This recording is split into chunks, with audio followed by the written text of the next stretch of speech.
पाकिस्तान को हम उतना स्ट्रॉन्ग नहीं मान रहे थे जितना हमने ऑस्ट्रेलिया या फिर साउथ अफ्रीका या फिर न्यूजीलैंड जैसी जो टीमें हैं, न्यूजीलैंड ने हालांकि हमें हराया था, पर ये सारी टीमें जो थी वो ज़्यादा स्ट्रॉन्ग टीमें थी। तो पाकिस्तान के साथ जब हम फाइनल में पहुँचे तो उम्मीद यही थी कि हम अच्छा खेलेंगे और अगर अच्छा खेलेंगे तो जीत जाएंगे इनसे, पर वो भी मैच तकड़ा हो गया था और एकदम से ऐसा मैच हो गया था कि जिसमें लग रहा था कि गेम किसी भी तरफ जा सकती है। ज़्यादा रन नहीं बनाए थे, गौतम ने बहुत अच्छी पारी खेली थी, वो इरफान ने मुझे याद है कि 3 विकेट लिए थे उस मैच में और इरफान के कारण हम गेम में वापस आए थे और उन्होंने बड़ी अच्छी बॉलिंग की थी।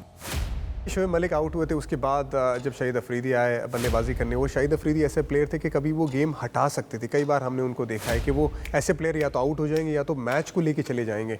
तो मेरा ये प्लान था, धोनी आए मेरे पास, पूछा क्या प्लान है। मैंने धोनी को बोला कि मैं पहला बॉल बाउंसर डालूंगा, भले ही वाइड हो जाए मुझे फ़र्क नहीं पड़ता, लेकिन मैं बाउंसर डालूंगा ताकि मैं उनको बैकफुट पे धकेलना चाहता हूँ, फिर अपने वेरिएशन के साथ गेंदबाजी करूँगा। बाउंसर डाला, वाइड हुई थी वो गेंद, मुझे याद है। पर मैं उन्हें बताना चाहता था कि आप बहुत ज़्यादा आगे पैर अपना निकाल नहीं सकते, भले ही स्लो विकेट है, भले ही इतनी ज़्यादा गति नहीं है पिच पे, लेकिन मैं आपको बाउंसर डालूंगा। बाउंसर आया, वाइड हुआ, उसके बाद मुझे पता था कि अगर मैं आगे गेंद डाली तो वो घुमाएंगे ज़रूर। मैंने आगे डाली लेकिन मैंने अपनी उंगलियां घुमाई उसमें, वो पूरा प्लान किया था। अब मुझे ये भी प्रेशर था कि लॉन्ग ऑफ पे श्रीशांत है, क्योंकि जब हवा में गेंद गई तो मैंने पीछे मुड़ के देखा कि श्रीशांत है, लेकिन उन्होंने बहुत बढ़िया अपने आप को संभाला और बढ़िया कैच पकड़ा।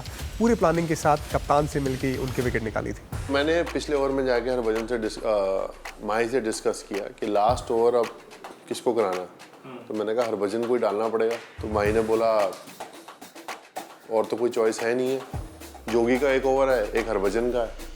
तो ऑब्वियसली हमने डिसाइड किया कि हम सीनियर के पास बैंक करेंगे बिकॉज ऑफ एक्सपीरियंस।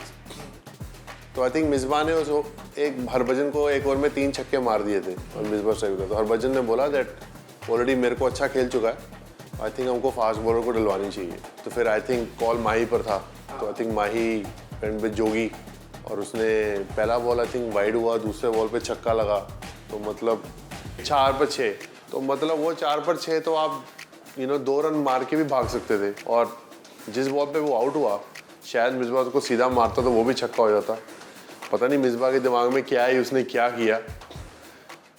और आई तो आई, उधर खड़ा श्रीशांत था जो 50% और कैच पकड़ता ही नहीं था।